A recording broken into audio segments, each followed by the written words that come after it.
Welcome to Spam Filter for Your Brain, bite-sized ponderings on how our thoughts influence our behaviour and our lives, and because we're all connected, how our thoughts impact the world.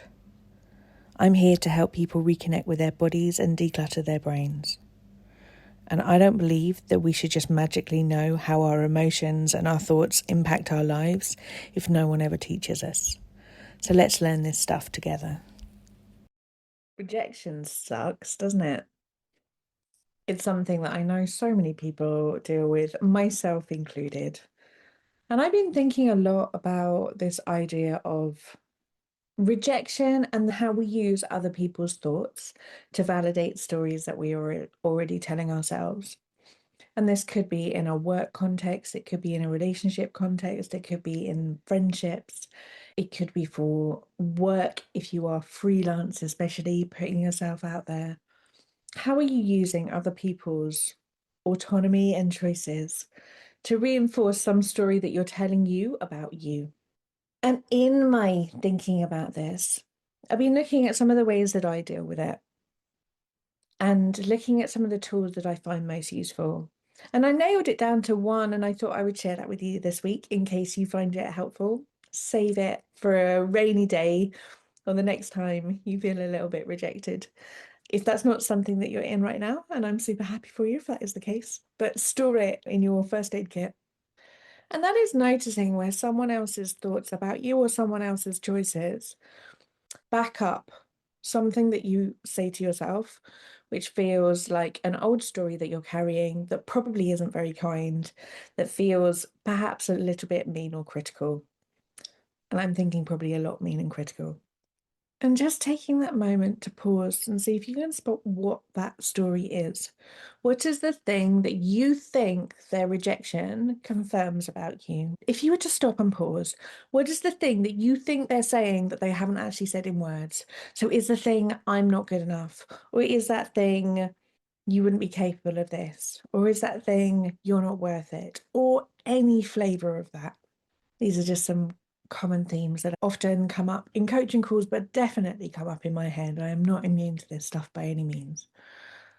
When you notice those thoughts, it's worth identifying them like, there's a story I've had playing in the background, whether I noticed or not, that probably has been influencing some stuff that's going on for me.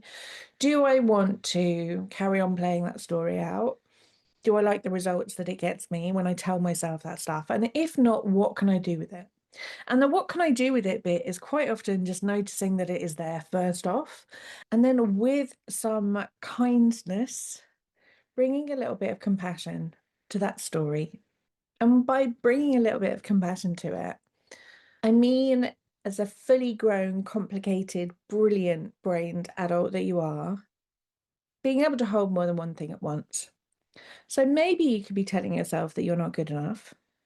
And you could also tell yourself at the same time that you're quite a good friend. Maybe you might be telling yourself that this is never going to work out for you, but you could also be telling yourself that you are quite kind. You might be telling yourself that you're never going to get any work and this isn't going to pan out financially for you and everything's going to shit. And also that you are smart and creative and have found solutions in the past. Where is that duality and that complexity that you can hold more than one thing at a time? Because you can, and we all do. And when we have cracked open that hard shell of ferocity that we quite often hurl at ourselves, there is more space just to be able to go, okay, and what else? Not that's not true, I shouldn't think like that. There, it doesn't matter. But like, okay, that's painful. That hurts. And also this. I know this to be true about me as well. Because naming these beliefs that you already have show the strength and courage that you already carry within you at the same time as feeling hurt. They're not separate. One doesn't mean that the other one isn't there. And acknowledging some of these value systems just shows you a little bit more about who you are as a person. That these are real strengths that you carry with you in your daily life and that you try and embody them. That's what value systems are. And focusing on these things that we know to be true and that are important for us is really important because it anchors us back home. It anchors us back to ourselves. And then when we have this compassion and awareness for what's important to us, there is more space to go, okay, this feels real heavy right now. Yes, I'm worried that no one's going to choose me. Yes, I'm worried that work thing's not going to turn out. Yes, I'm really hurt by that thing that my friend said behind my back. This is fear, and fear is a perfectly natural response to feeling rejected. This is old programming going on in our brains.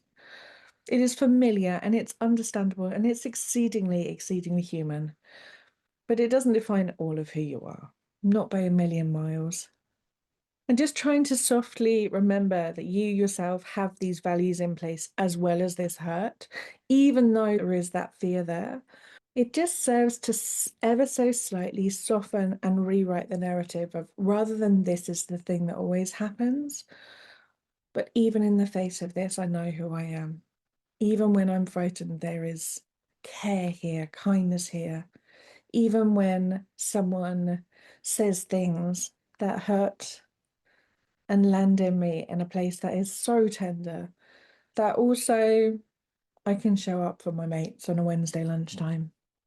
What are these things for you that make you you rather than making someone else's behavior mean that your identity crumbles?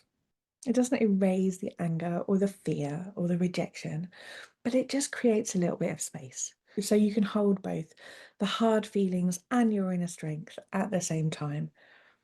And that space helps you feel less overwhelmed, less like you're crumbling to old things that might not have served you very well. It enables you to feel more steady, more calm in yourself, and more certain of your steps forward. And slowly it builds a habit as to how you can respond over time when other people do the things that they're going to, because they will, because people. And with this slow shift into being able to hold with tenderness the two things, you can start to rewrite your story. You just shift some of that stuckness of the ways that you might have been being very unkind to yourself in the past. Not by trying to force it away or get into any kind of denial, but just allowing your brain that more than one thing can be true. There is more than one truth to hold, and someone else's truth doesn't mean more than yours does, and it isn't more important or more valid than the things that you hold true and the things that are true for you.